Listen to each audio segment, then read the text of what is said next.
먼저 하나님의 말씀 베드로전서 2장 24절에 있는 말씀을 제가 봉독해 올리겠습니다. 베드로전서 2장 24절입니다.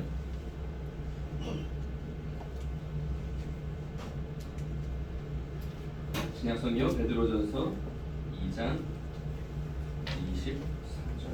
성경이 있는 분들은 펼쳐보시면 더 좋겠습니다. 앞에 화면도 참조해 주시고요. 베드로전서 2장 24절입니다.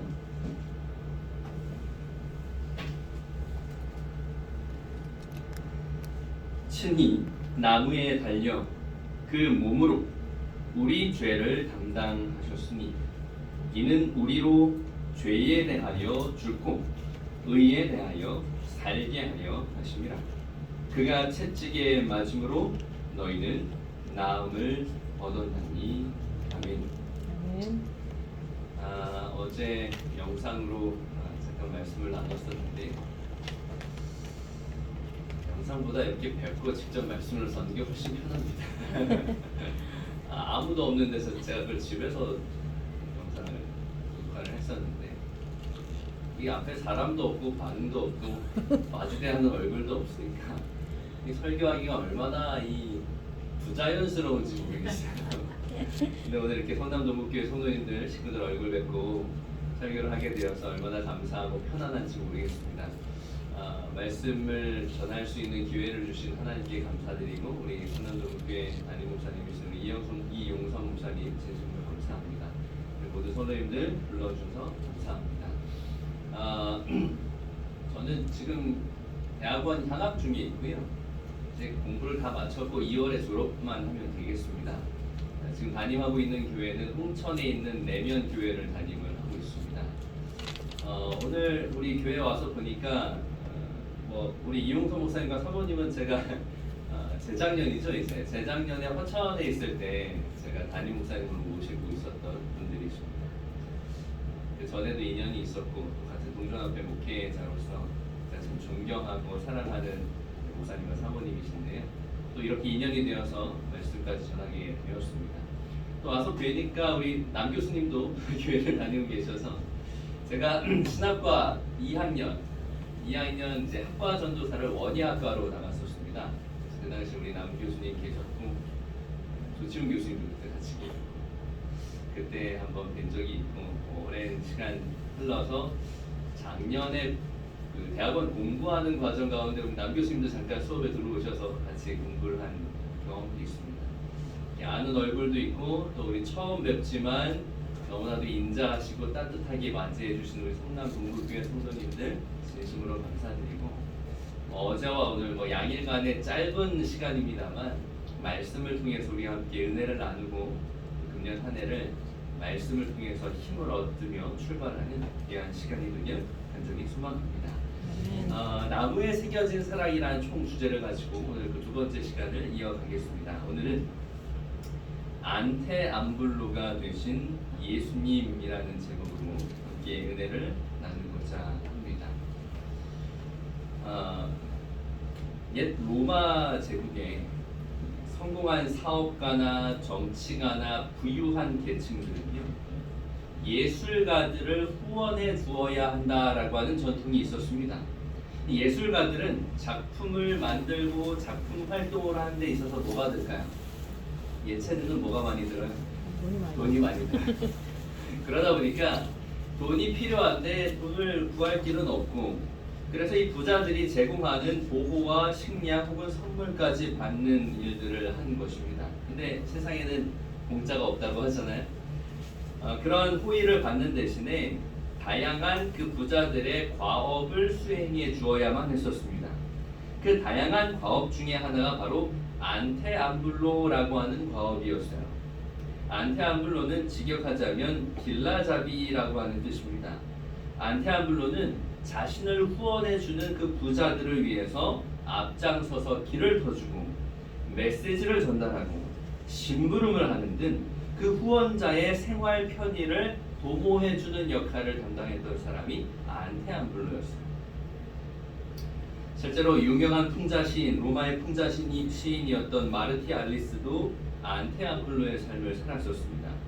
젊은 작가였던 그는 하루의 대부분의 시간을 글을 쓰는 활동 대신 어디에 시간을 보낼 수밖에 없었을까요?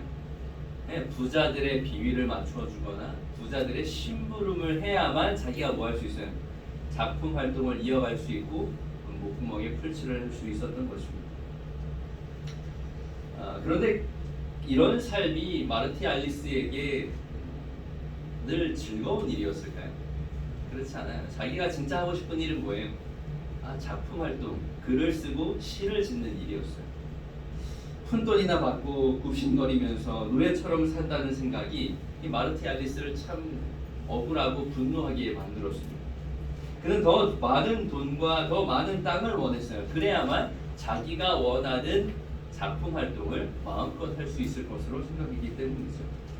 하지만 이것은 불가능했습니다. 그 결과로 그의 시 가운데에는 늘 로마 사회, 특별히 로마의 부유계층에 대한 신랄한 뭐가 있었을까요?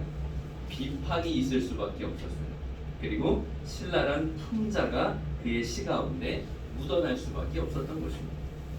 오히려 안테암블로의 삶을 통해서 위대한 로마 시대의 풍자 시인이 될 수 있었다라고 하는 것이죠. 만일 마르티 알리스가 안테암블로의 삶을 살지 않았다면 그토록 매혹적인 풍자와 통찰을 갖춘 시를 쓸 수가 없었을 것입니다. 고생을 해봐야 무엇이 옳고 그른지를 아는 것 같아요. 억울한 삶을 좀 살아봐야 우리의 인생이 쉽지만은 않구나라는 것을 알 수 있는 것 같습니다. 그냥 편하기만 하고 부자로만 살았다면 그가 이렇게 유명한 풍자 시인으로 오늘날까지 남을 수 없었겠죠. 여러분, 오늘날 수많은 사람들이 이 마르티 알리스처럼 자신의 빽이 없음을 한탄하며 살아갑니다. 내가 좀 더 좋은 집안에서 태어났더라면, 나에게 돈이 좀 더 많았더라면, 내가 좀 키가 컸더라면, 내가 좀 더 잘생기고 예쁘게 생겼었더라면 이렇게 살지는 않았을 텐데, 뭐뭐 했더라면 무엇 했을 텐데 라며 고민하고 아쉬워합니다. 그러나 생각을 조금만 더 다르게 해보면 우리는 더 많은 것을 깨닫고 오히려 발전한 가능성을 바라볼 수 있게 돼요.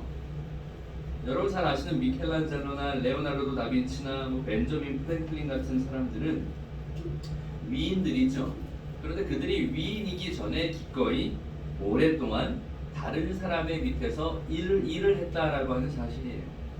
그 중에 레오나르도 다빈치는 이런 말을 남겼습니다. 나는 그저 볼품없고 쓸데없는 쇠붙이로 태어났다. 그러나 그 쇠붙이를 갈고 닦아 바늘이 되려고 노력했다라고 고백합니다. 천재라고 일컬어지는 레오나르도 다빈치 역시 어려운 환경 가운데서 태어나 끊임없이 노력하며 위대한 업적을 남긴 위인으로 남게 된 것이죠. 안테암블로의 역할을 통해 자신의 꿈을 이룰 수 있다면 오히려 그런 안테암블로의 삶은 복이 되어질 수 있다라고 하는 것입니다. 지금은 부당하다고 생각되고 억울하기까지 할 수도 있겠지만 이런 현실을 통해 나를 객관적으로 바라보게 되고 부족한 부분이 있음을 아는 것이 중요하다라고 하는 것이죠. 그래야 그것을 보완하고 개선해서 향상될 수 있기 때문입니다. 일종의 메타인지라고 하죠. 내가 뭘 잘하는지, 내가 뭘 못하는지를 아는 거예요. 나의 상태와 현실을 정확하게 판단하는 것이 중요하다라고 하는 것입니다. 이런 판단력을 길러주는 요소가 바로 안테암블로의 삶인 것입니다. 여러분, 예수님은 원래부터 종이나 안테암블로의 신분으로 나신 분이 아니시죠. 그분은 원래 신이십니다. 하나님이세요. 신이 굳이 그렇게 하지 않아도 되는데 굳이 종의 형체를 가져 사람이 되셨고요. 온 세상과 인류를 창조하신 분께서 굳이 자신을 낮추셔서 죽기까지 복종하시는 모습을 십자가에서 보여주셨습니다. 가장 높으신 분이 가장 낮은 곳으로 내려와 안테암블로의 삶을 솔선수범하여 사셨던 것입니다. 로마의 예술가들은 당장 돈이 없는 미천한 신분이었기 때문에 안테암블로가 될 수밖에 없었지만 예수님은 어때요? 온 우주 만물을 창조하시고 모든 것이 당신 것인데 그럼에도 불구하고 자신이 친히 안테암블로의 삶으로 낮아지셨다라고 하는 사실입니다. 로마의 예술가들은 자신의 성공을 위해서 잠시 귀족들의 힘을 이용하여 안테암블로가 되려고 했지만 예수님은 자신의 성공이 아니라 인류의 구원을 위해 안테암블로의 삶을 자청하셨다라고 하는 사실이에요. 그리고 로마의 예술가들처럼 도움을 얻으신 것이 아니라 오히려 늘 도움을 베풀며 사셨던 분이 예수님이시죠. 안테암블로, 정말 길라잡이의 역할을 하셨던 분이 우리 예수님이십니다. 우리를 영원한 죽음에서 영원한 생명으로 가는 길에 길라잡이를 해주신 분이 바로 예수 그리스도이시죠. 제가 어제 시간에는 세 가지 나무 이야기를 해드렸어요. 첫 번째는 선악을 알게 하는 나무, 그리고 그 선악을 알게 하는 나무를 예수님께서 십자가, 나무 십자가에서 십자가에 달려 돌아가심으로 말미암아 우리를 다시금 어디로 인도하신다고요? 생명나무로 인도하시게 되었다. 그래서 세 가지 나무를 말씀을 드렸어요. 영원한 죽음에서 영원한 생명으로 옮겨주시는 중심에 계시는 그분, 그 예수 그리스도께서 어떤 삶을 사셨습니까? 안테암블로의 삶을, 낮아지는 삶을 친히 자청하여 사셨다라고 하는 사실이에요. 베드로전서 2장 24절 오늘 본문의 말씀입니다. 친히 어디에 달리셨어요? 나무에 달려 그 몸으로 우리 죄를 담당하셨으니 이는 우리로 죄에 대하여 죽고 의에 대하여 살게 하려 하심이라. 그가 채찍에 맞음으로 너희는 나음을 얻었나니.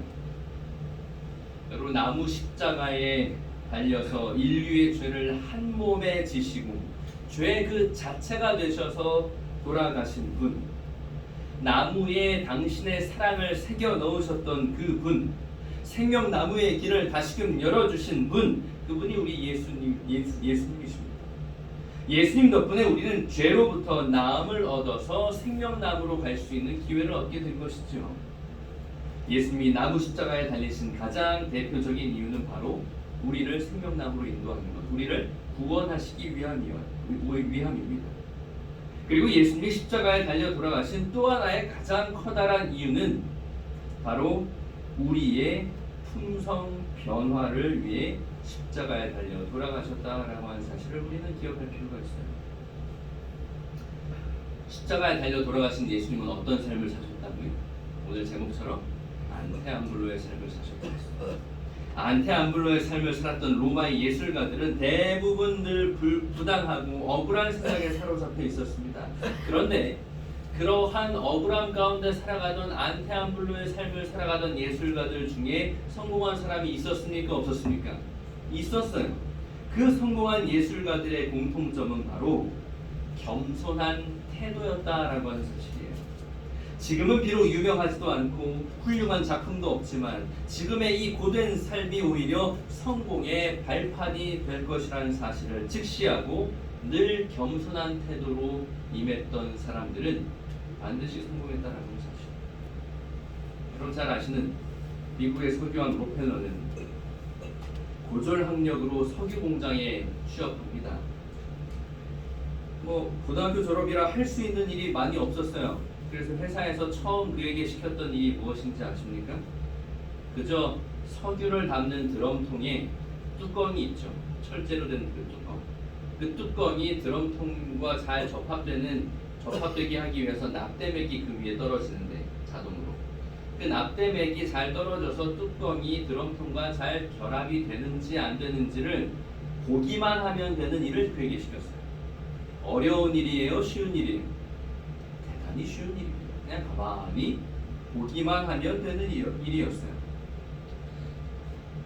그러나 록펠러는 자신의 일이 가장 소중하다라고 생각했고 단순한 일이었지만 최선을 다해서 그 납땜액 한 방울 한 방울 떨어지는 것을 뚫어져라 쳐다보기 시작합니다. 그러던 어느 날 납땜액이 15방울이 떨어지면 그 뚜껑이 완전히 결합된다는 사실을 발견하게 되었어요. 그리고 시간이 더 흐르자 납땜액이 14방울만 떨어져도 완벽하게 봉합된다는 사실을 발견하게 된 것입니다. 그 한 방울의 납땜액을 아껴서 회사에 막대한 이익을 창출하게 되었고 그 이후로 록펠러는 승진에 승진을 거듭해 결국 정유 회사의 CEO가 되었습니다. 여러분, 아무리 자꾸 하찮은 일을 시켰다 할지라도 겸손한 태도로 성실하게 일했던 록펠러는 결국 성공할 수 있었죠. 안테암블로의 삶을 살았던 록펠러였습니다. 예수님의 구원, 예수님의 인류 구원에 대한 성공 역시 마찬가지입니다. 온 우주에서 가장 낮은 존재가 되셔서 늘 사람들의 필요를 채워주셨습니다. 그런 삶을 살았을 때 온 인류를 구원하는 십자가 희생을 통해 죄로부터 완벽한 승리를 거두셨던 우리 주 예수 그리스도이시죠. 오늘날 대부분 사람들은 겸손을 잘 모릅니다. 자신을 낮추려고 하는 태도가 좀 부족해 보여요. 어떻게 보면 요즘 TV나 이런 예능 프로그램 같은 거 보면 자신을 막 드러내고 이렇게 해야만 유명해지는 것처럼 인식되어지는 세상을 우리가 살고 있습니다. 그러나 성경은 그렇게 이야기하지 않아요. 특별히 첫 직장을 얻거나 새로운 조직에 들어갔을 때에는 자발적으로 안테암블로가 되어야 하죠. 무작정 복종하고 아첨하라는 것이 아니라 예수님처럼 다른 사람들이 잘 될 수 있는 도움을 자발적으로 제공하라는 겁니다. 내 위에 있는 사람들을 위해 길을 열어주는 것이 곧 나를 위한 길을 만들어가는 것임을 알아야 한다라고 하는 거예요. 유명하신 분 중에 총각 내 야채 가게로 성공한 이영석 씨라는 분이 계세요. 이분 책 읽어보신 분들 아마 있을 거예요. 이분이 강남 대치동에서 야채 가게 대리점을 시작해가지고 전국에 매장을 가지고 계신 분이신데, 이분이 처음부터 그렇게 성공하진 않았죠. 오징어 행상장수 아저씨 밑에서 보수도 받지 않고 처음에 일을 시작했어요. 왜 보수를 안 받았을까요? 그 일을 배워보려고. 오징어를 어떻게 고르는지, 생선을 어떻게 하면 잘 고를 수 있는지, 또 채소들은 어떻게 하면 잘 고를 수 있는지에 대한 노하우를 전수받기 위해서 저 보수도 안 받을 테니 제발 당신 밑에서 일 좀 하게 해달라. 그렇게 일을 시작했어요. 그렇게 겸손하게 일을 시작했던 사람입니다. 안테암블로의 삶을 시작했던 사람이죠. 이영석 씨는요, 자신의 성공을 위해 안테암블로의 삶을 살았습니다. 그러나 우리 예수님은 전적으로 인류의 구원을 위해 안테암블로의 삶을 사셨습니다. 세상과는 다른 기준을 가지고 계시죠. 그 목적이 달랐습니다. 예수님과 같을 순 없지만 철저한 안테암블로의 삶을 살았던 성경 인물이 있다면 그 사람은 바로 사도 바울이었습니다. 여러분, 바울이기 전에 사울이었죠. 사울은 다메섹에서 예수님을 만나기 전에도 하나님을 위한 삶을 살았습니다. 특별히 구약의 여호와 하나님을 믿는 일에 있어서는 그 누구보다도 열심히 있는 사람이었습니다. 그러나 하나님 이외에 다른 신이 없다라고 믿었던 그에게 있어서 나사렛 예수가 메시아라고 하는 사실은 이단 중에 이단일 수밖에 없었죠. 그래서 예수 믿는 사람들을 어떻게 했어요? 잡아다 옥에 가두고 스데반 집사를 죽이는 일을 선동했던 사람이 바로 사울이었습니다. 그렇게 하는 것이 옳다라고 생각했어요. 그게 확실하다라고 생각했었습니다. 유대인 중에서도 바리새인이었고 히브리어와 헬라어에 능통하며 힐렐 학파의 거장이었던 가말리엘의 문화에서 수석 제자의 역할을 담당했던 사람이 사울이에요. 대단히 유능하고 똑똑한 사람이었습니다. 그랬던 사람이 다메섹 도상에서 예수님을 만나죠. 그리고 자신의 방향이 잘못되었음을 깨닫게 됩니다. 그리고 그 방향을 바로잡게 되죠. 그 이후부터는 전부 다 철저한 안테암블로의 삶을 더 시작하게 됩니다. 그가 그렇게 유능한 인물이 되기까지는 사실 안테암블로의 삶이 필요했었을 것입니다. 정말 겸손한 태도로 배우고 열정적으로 임하고자 하는 자세가 필요했겠죠. 그러나 다메섹 도상에서 예수님을 만난 이후에는 더더욱더 안테암블로의 삶을 살기 시작했다라고 하는 사실이에요. 빌립보서 3장 8에서 9절에 보면 그는 이렇게 고백합니다. 또한 모든 것을 해로 여김은 내 주 그리스도 예수를 아는 지식이 가장 고상함을 인함이라. 내가 그를 위하여 모든 것을 잃어버리고 배설물로 여김은 그리스도를 얻고 그 안에서 발견되려 함이니 내가 가진 의는 율법에서 난 것이 아니요 오직 그리스도를 믿음으로 말미암은 것이니 곧 믿음으로 하나님께로서 난 의라. 아멘. 예수님을 만난 이후로 모든 것을 배로 여겼습니다. 예수님 이외에는 배설물로 여겼습니다. 예수를 아는 지식이 가장 고상하다라고 고백합니다. 예수를 알고 예수를 믿음으로 의인이 되었다라고 기록합니다. 나 자신을 철저히 버리고 예수님께 모든 걸 맡겼던 사도 바울이 된 것이죠. 예수님 덕분에 진짜 안테암블로의 삶을 살게 된 것이었습니다. 제가 향학을 하기 전에 서울병원에서 8년 동안 원목실에서 근무한 적이 있습니다. 주로 하는 일이 환자분들 방문하는 일이었는데 한 번은 250병동에 방문을 갔는데 70대 할머니가 계셨어요. 가서 보니까 이 왼쪽 팔꿈치부터 손가락 끝까지 보통 정상인보다 3배가 부어있는 모습을 제가 보게 된 거예요. 알고 보니 이게 근육에 생기는 암이라고 합니다. 암세포가 커져가지고 이렇게 부은 것처럼 보이는 거예요. 뭐 거의 사람의 팔이라고 느껴지지 못할 정도로 굉장한 모습을 제가 목격하게 되었습니다. 얘기를 들어보니까 슬하에 5남매를 두었는데 남편은 바람이 나서 일찍 헤어졌고 혼자서 안 해본 일 없이 이 5남매를 키우셨다고 해요. 그러다가 이 막내딸이 대학교 2학년 때 교통사고로 갑자기 세상을 떠난 겁니다. 그 충격이 너무 커서 그 스트레스가 너무 커서 암이 찾아왔고 제가 방문하던 날 암세포로 커진 그 팔을 목격하게 된 것이었습니다. 할머니께서 하시는 말씀이 나 이거 못 고칩니다. 큰 병원 가도 방법이 없다고 하네요. 할머니께서 한탄하듯이 말씀하셨어요. 그 할머니께 제가 이렇게 말씀드렸습니다. 그래도 할머니 예수님 믿으면 다 해결될 수 있어요.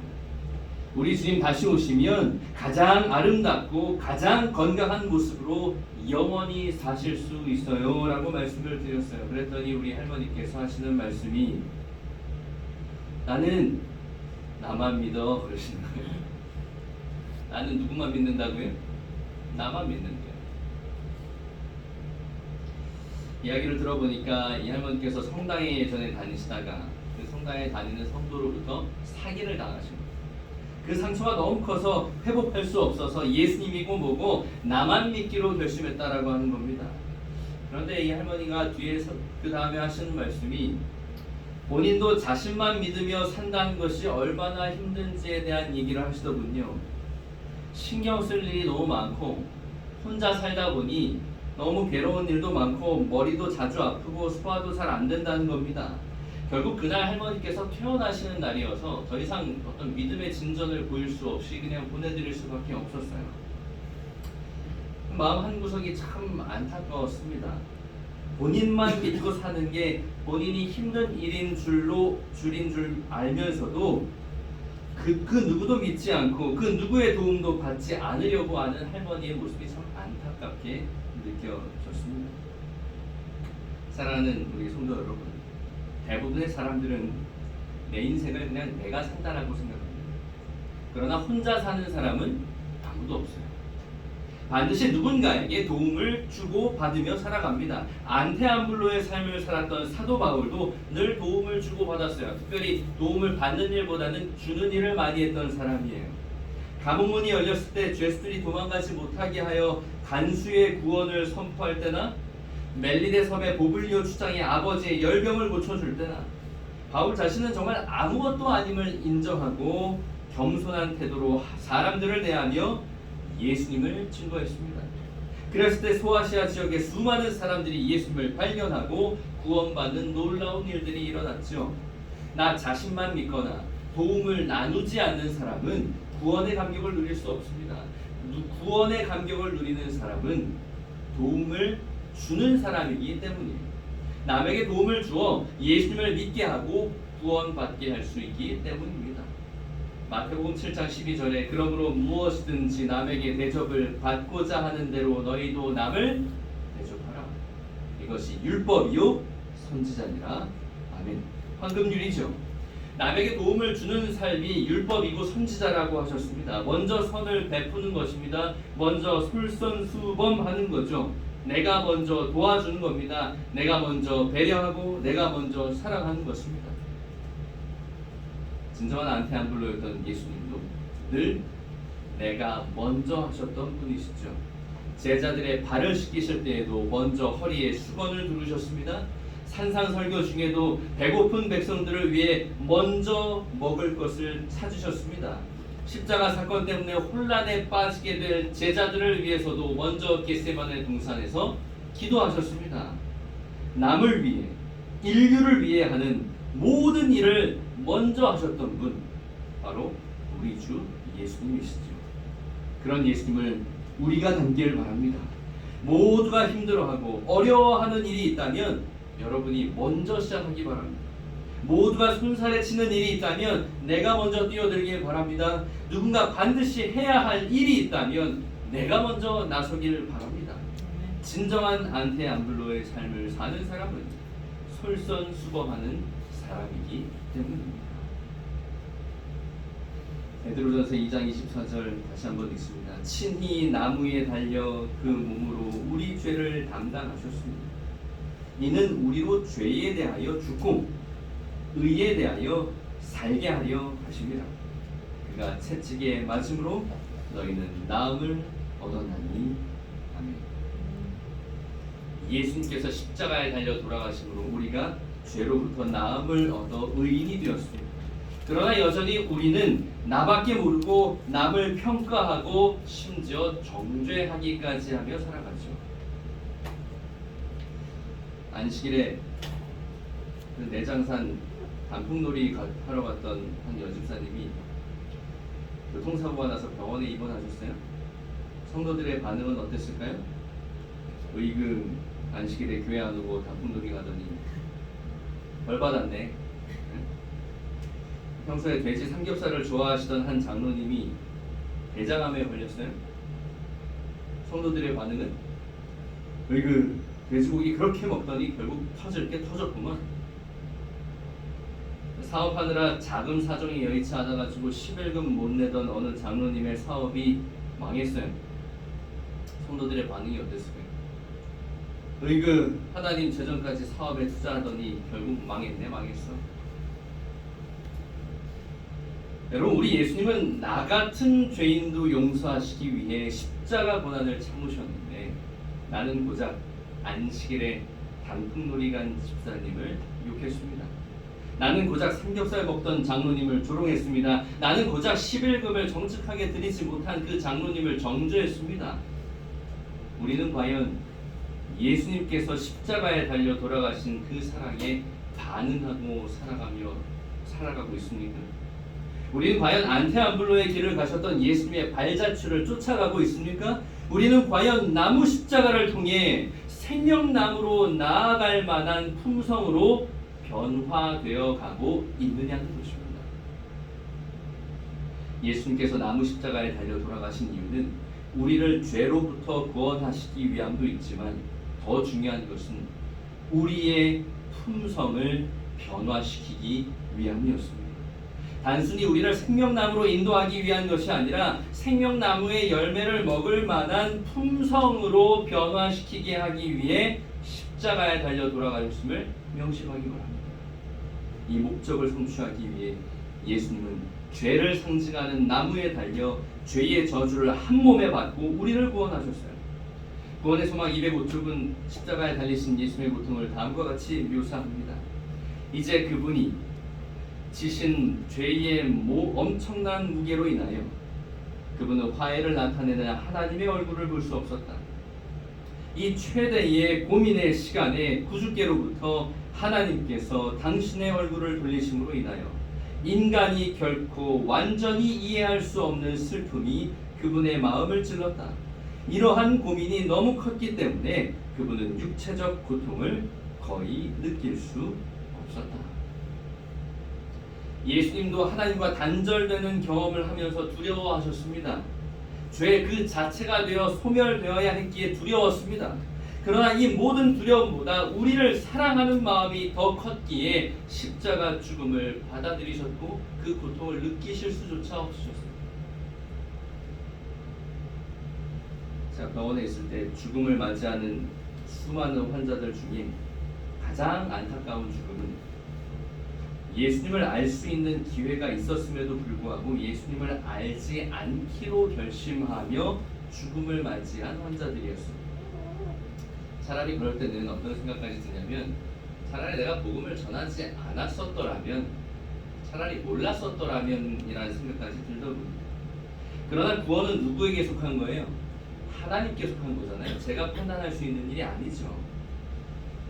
인간이 내가 속단할 수 없는 노릇입니다. 예수님을 믿지 않기로 결심한 듯 보여도 그 마음속 깊은 곳에 누가 들어있을 수 있어요? 예수님이 들어있을 수 있어요. 예수님을 믿고 있을 수 있어요. 표현을 안 해서 그렇지. 10개의 물속은 알아도 한 개의 사람 속은 모른다고 하잖아요. 임종을 준비하는 모든 환자들에게 그래서 제가 끝까지 하는 말이 있어요. 암흑의 환자 여러분, 암흑의 환우님, 예수님의 이름을 불러보세요. 예수님의 십자가를 생각하십시오. 라고 임종 직전까지 계속 이야기를 합니다. 그 220병동의 1인실은요, 1인실은 보통 임종을 준비하는 환자이거나 나이가 많은 환자가 입원하는 명식이에요. 제가 그날 1인실을 방문을 했었는데 그날은 1인실에 누가 있었냐면 이제 막 고등학교를 졸업한 여대생이 병상에 누워 있었어요. 환자의 어머니와 아버지 그리고 오빠가 함께 있었는데 왠지 모를 침울하고 암울한 분위기 있죠. 1인실인데 병원에 있는 목사라고 소개한 뒤에 환자에게 가까이 다가갔습니다. 병상의 기록을 보니까 그 당시 이제 통합암센터의 문과장님의 환자였어요. 한참 대학 생활을 하며 꽃을 피워야 할 나이에 암과 사투를 벌이고 있는 여대생의 모습을 본 거예요. 모든 가족들은 희망을 잃었을 뿐만 아니라 절망의 터널을 이제 막 시작했을 뿐이었습니다. 병실의 분위기는 어두웠어요. 그런데 불현듯 저에게 이런 생각이 들더군요. 목사인 나마저도 우울한 기분으로 그를 방문한다면 이건 정말 희망이 없다. 그래서 제가 일부러 더 웃으며 그 여대생을 방문하게 되었습니다. 그러자 그 여학생의 표정도 이내 미소로 바뀌었습니다. 그때부터 꺼져만 가던 한 영혼에게 구원의 한 줄기 빛이 비추기 시작했어요. 제가 할 수 있는 일은 그냥 가서 일상적인 대화를 나누고 성경을 읽으며 기도하는 일이 전부였습니다. 그러나 그 일을 통해 예수님께서 역사하기 시작하셨습니다. 말씀 속에서 구원의 진리를 이해하기 시작하면서부터 전부 다 표정이 더 밝아지기 시작했습니다. 스스로 기도도 해보며 믿음의 싹을 틔워 나갔습니다. 하지만 몸의 상태는 점점 더 악화되었어요. 통증은 더욱 심해졌고 나중엔 대화를 나누기조차 어렵게 되었습니다. 그러던 어느 안식일 아침에 기도하기 위해 병실을 찾았을 때 검푸른 입술에 창백한 얼굴을 하고 있는 그 여대생을 보게 되었습니다. 하나님께서 극심한 통증을 호소하며 괴로워하는 모습을 더 이상 볼 수 없으셨던 것 같아요. 결국 제대로 된 신앙 고백 한번 해보지 못하고 그 여대생은 잠이 들고 말았습니다. 그 순간 제가 든 생각은 이 학생이 구원받지 못한 것인가? 라는 생각이 들었습니다. 그 학생이 잠이 들고 난 이후에 원목실에서 장례를 주관했습니다. 그럴듯한 침례식도 또 제대로 된 신앙 고백도 하지 못했었지만 고인의 이름 앞에는 재림성도라고 하는 호칭이 붙어 있었습니다. 입관 예배 설교를 할 때 저는 힘을 주어 강력하게 그 이름을 불러보았습니다. 재림 청년 아무개라고. 하나님께서 그녀를 반드시 다시 일으켜 세우실 거라고 꽃다운 나이에 병상에서 몸부림치며 들었던 주님의 말씀과 간절한 기도를 통해 이미 그녀는 구원의 확신을 가졌었노라고. 사람이 마음으로 믿어 의에 이르고 입으로 시인하여 구원에 이르느니라. 로마서 10장 10절. 그러므로 믿음은 들음에서 나며 들음은 그리스도의 말씀으로 말미암았느니라. 로마서 10장 17절. 비록 병상이었지만 그리스도의 말씀을 들음으로 마음으로 믿었고 그 믿음으로 의해 이른 하나님의 딸이었습니다. 믿음의 기도는 병든 자를 구원하리니 주께서 저를 일으키시리라. 혹시 죄를 범하였을지라도 사하심을 얻으리라. 야고보서 5장 15절. 비록 병상이었지만 믿음의 기도를 드림으로 육신의 질병이 아닌 영혼의 질병인 죄의 문제를 해결하고 구원에 이른 하나님의 딸이었습니다. 제가 설교를 마쳤을 때 빈손은 눈물바다가 되었고 그 순간 하나님의 음성이 들리는 것만 같았습니다. 그리고 다음과 같은 확신이 제 마음에 들더군요. 신앙 고백하지 않아도 침례를 받지 않아도 모든 인류를 구원하길 원하시는 하나님께서 하늘 생명책에 그 이름을 이미 기록하셨고 뭔가 표시나는 신앙 행위를 기대하며 아쉬워했던 저의 그 닫혀있던 생각을 그 당시 하나님께서 열어주셨어요. 구원을 놓쳤다라고 생각했던 수많은 환우들 중에 이미 구원의 확신을 가졌을 사람이 상당수 있었겠다라는 생각을 그제서야 한 것입니다. 하나님은 모든 사람이 구원을 받으며 진리를 아는 데에 이르기를 원하시느니라. 디모데전서 2장 4절. 사랑하는 우리 성남 동국교회 성도 여러분, 우리 예수님께서 죽기까지 사랑하시는 성남 동국교회 성도 여러분, 우리 예수님은 여러분 한 사람 한 사람을 구원하기 원하십니다. 우리 예수님은 여러분 한 사람 한 사람의 품성이 예수님처럼 변화되길 원하십니다. 그래서 나무 십자가에 달려 친히 죄악 그 자체가 되셔서 돌아가셨어요. 하나님과의 관계가 완전히 단절되는 경험을 하신 겁니다. 내가 신앙 고백을 하고 안 하고가 중요한 것이 아니죠. 내가 침례를 받고 안 받고가 중요한 것이 아닙니다. 정말 중요한 것은 나의 품성이 예수님처럼 겸손하게 변화되었느냐가 중요한 것입니다. 예수님과의 관계에 있어서 내가 안테안불로가 되었느냐가 중요한 것입니다.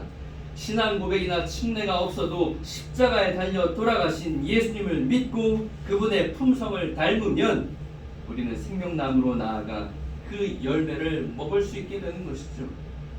믿음의 본질은 신앙 고백이나 침례라고 하는 형식에 있는 것이 아니라 나의 품성이 예수님처럼 변화되는 것에 있음을 명심하기 바랍니다. 어제와 오늘 양해간에 걸쳐 우리는 나무에 새겨진 사랑을 보게 됩니다. 선악을 알게 하는 나무의 열매를 먹음으로 죄가 이 땅에 들어왔고 그 죄의 문제를 해결하기 위해 우리 예수님께서 나무 십자가에 달려 돌아가셨습니다. 그래서 우리는 다시금 생명나무로 나아가고 그 열매를 먹을 수 있게 되었습니다. 그러나 이 과정에서 가장 중요한 것은 무엇일까요? 그것은 바로 나를 위해 나무 십자가에 달려 돌아가신 예수님을 믿을 뿐만 아니라 그분의 품성을 닦는 일인 것입니다. 단순히 생명나무로 나아갈 수 있게 되었다라고 해서 기뻐할 일이 아니라는 겁니다. 그저 생명나무의 열매를 먹어서 영생하게 되었다고 기뻐할 일이 아니라고 하는 것입니다. 그 생명나무로 나아가는 과정에서 누구의 품성을? 예수님의 품성. 예수님의 안테안불로의 품성을 닮는 일이야말로 우리의 신앙생활에서 가장 중요한 일임을 여러분 명심하고 또 명심하게 되길 간절히 소망합니다. 안테안불로 되신 예수님을 기억하십시오. 늘 먼저 하셨습니다. 늘 허드렛 일을 먼저 하셨던 분이 예수님이시고 늘 남이 보이지 않는 곳에서 묵묵히 자신의 역할을 수행했던 분이 우리 예수님이십니다. 우리 성남 동국교회 성도 여러분, 그 예수님의 모본을 따라 우리의 삶을 안테안불로로 만들지 않으시겠습니까? 나는 할 수 없어요. 죄인이니까. 내가 어떻게 안테안불로의 삶을 꾸준히 지속하겠습니까? 너무나도 교만하기 짝이 없는 내가 어떻게 안테안불로의 삶을 지속할 수 있겠습니까? 그러나 나를 생명나무로 인도하신 나무 십자가에 달리신 예수님을 바라보십시오. 그 예수님을 바라볼 때 그제서야 비로소 우리는 진정한 안테암블로를 시작할 수 있음을 기억하기 바랍니다. 2023년 이제 신년 새해를 맞이하여 첫 출발을 하는 기로에 서 있습니다. 여러분들 마음 가운데 금년 한 해 내가 예수님을 닮아야지, 내가 예수님의 안테암블로의 삶을 꼭 담는 한 해가 되어야겠다라고 결심하고 다짐하시는 저와 여러분 되시길 간절히 소망합니다. 오늘 말씀을 드리겠습니다. 아멘.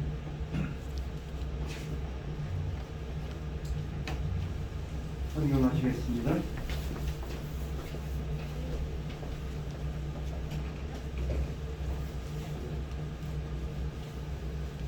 (1월 14일) 다 있을진저 너희 바리새인이여, 너희가 박하와 운양과 모든 채소의 11조는 그지게 공의와 하나님께 대한 사랑은 버리는도다.